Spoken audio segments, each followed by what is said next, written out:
اعوذ باللہ السمیع العلیم من الشیطان اللعین الرجیم لا حول ولا قوة الا باللہ العلی العظیم حسبنا اللہ ونعم الوکیل نعم المولا ونعم النصیر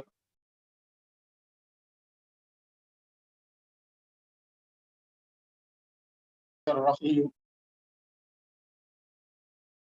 قائلون ولا يحصي نعماءه العادون ولا يدركه بعد الهمم ولا ينالها لصفته حد محدود ولا نعت موجود والصلاة والسلام والتحية والإكرام على الرسول النبي الأمي الذي أرسله بالحق بشيرا ونذيرا وداعيا إلى الله بإذنه وسراجا منيرا سيدنا ومولانا أبي القاسم محمد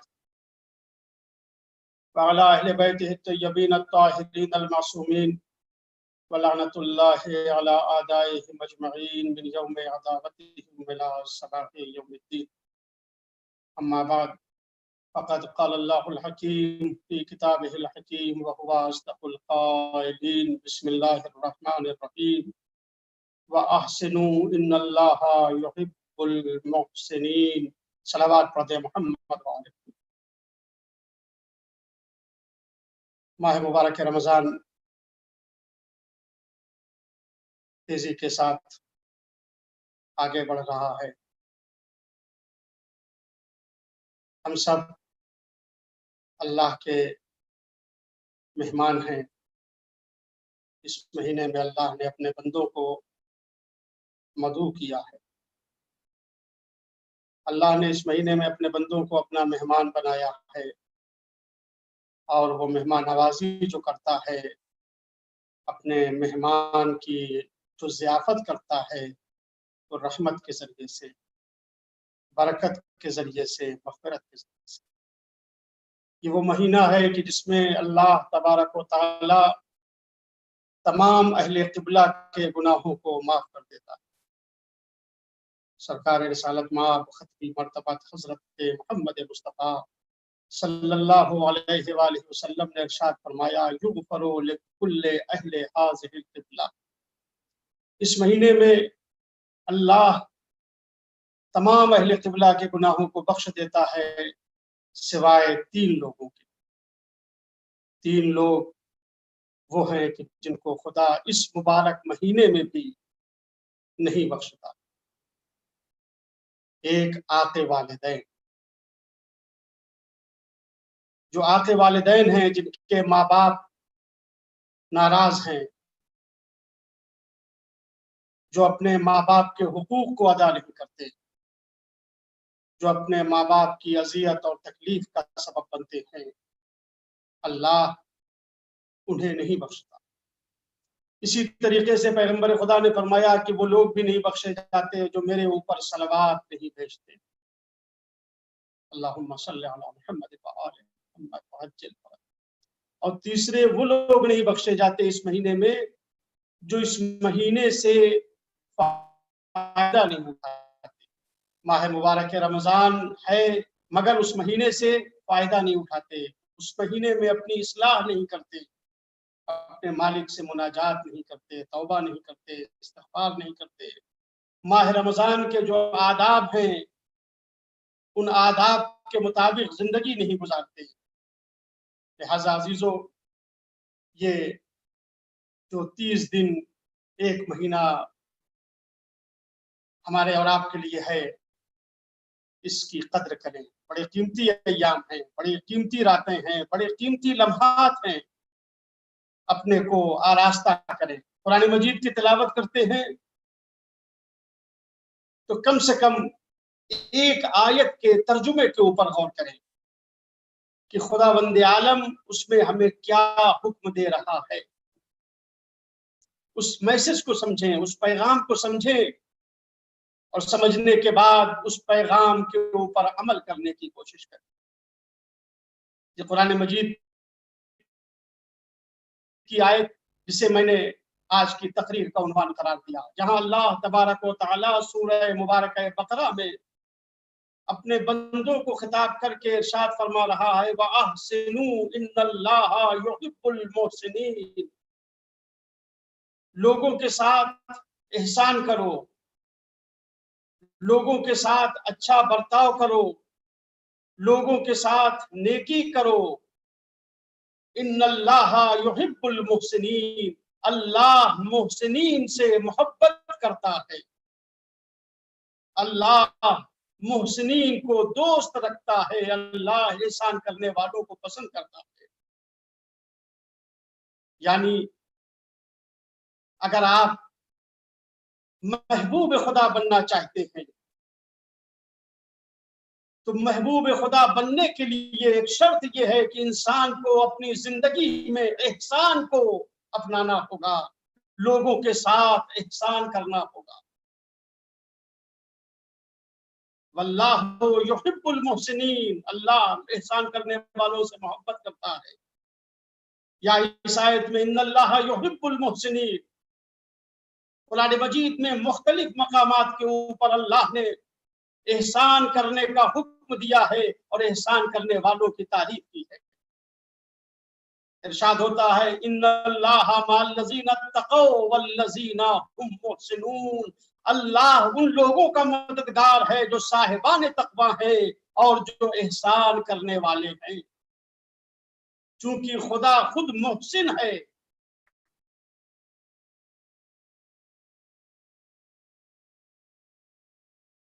کرنے والا ہے، اس کی ذات کا تقاضا یہ ہے کہ وہ لوگوں کو عطا کرے، وہ عطا کر رہا ہے، وہ مسلسل دیے چلا جا رہا ہے، اسی لیے یہ دنیا آگے بڑھتی چلی جا رہی ہے، یہ دنیا قائم ہے تو اسی کے احسان کا نتیجہ ہے۔ اللہ نے اپنے بندوں سے بھی مطالبہ کیا ہے لوگوں کے ساتھ احسان کرو، عاتب اخاک بالاحسان۔ مولا امیر المومنین علی ابن ابی طالب علیہ السلام ارشاد فرماتے ہیں کہ اپنے دینی بھائی کی سرزنش کرنے کے بجائے، اس کی ملامت کرنے کے بجائے، اسے برا بھلا کہنے کے بجائے اس کے ساتھ احسان کرو، اس کے ساتھ نیکی کرو۔ اگر واقعی ہم روزے دار ہیں، واقعی ہم اس ماہ مبارک رمضان سے کچھ فائدہ اٹھانا چاہتے ہیں تو عزیزو ہمیں اپنی زندگی میں احسان کی صفت کو اپنانا ہوگا، ہمیں اپنے کو احسان سے آراستہ کرنا ہوگا۔ اللہ تبارک و تعالیٰ کا اس بندے کے اوپر بہت بڑا احسان ہے جسے اللہ اس قابل بنا دے کہ وہ دوسروں کے کام آ سکے۔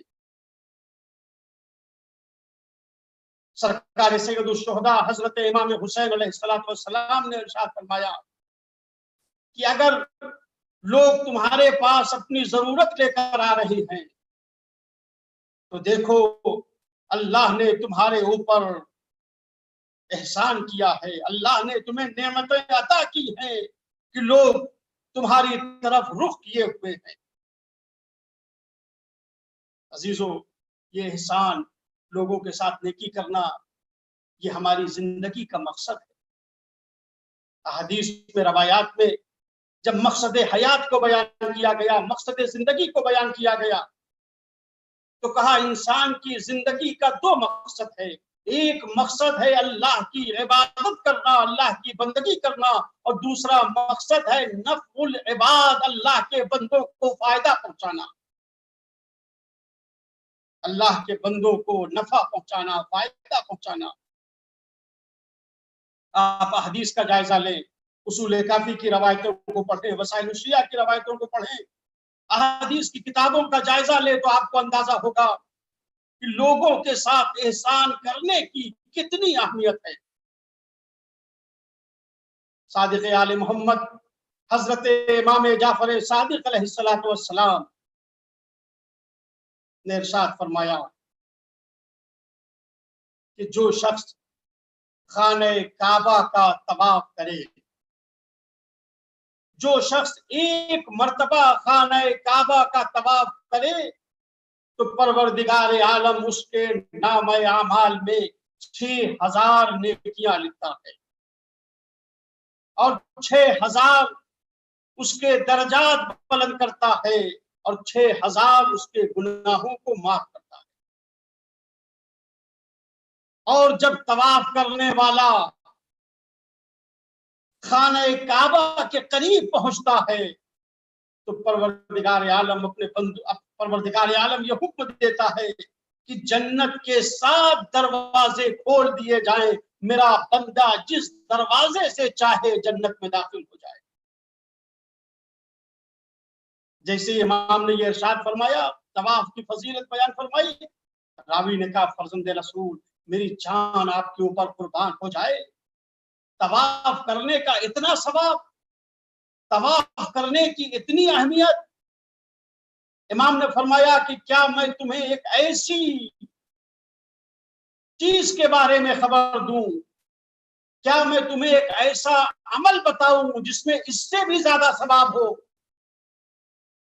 راوی نے کہا مولا ضرور بیان فرمائیں، وہ کون سا عمل ہے جس کا ثواب اس سے بھی زیادہ ہے؟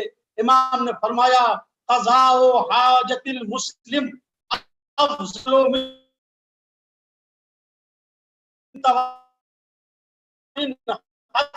بلغ عشر۔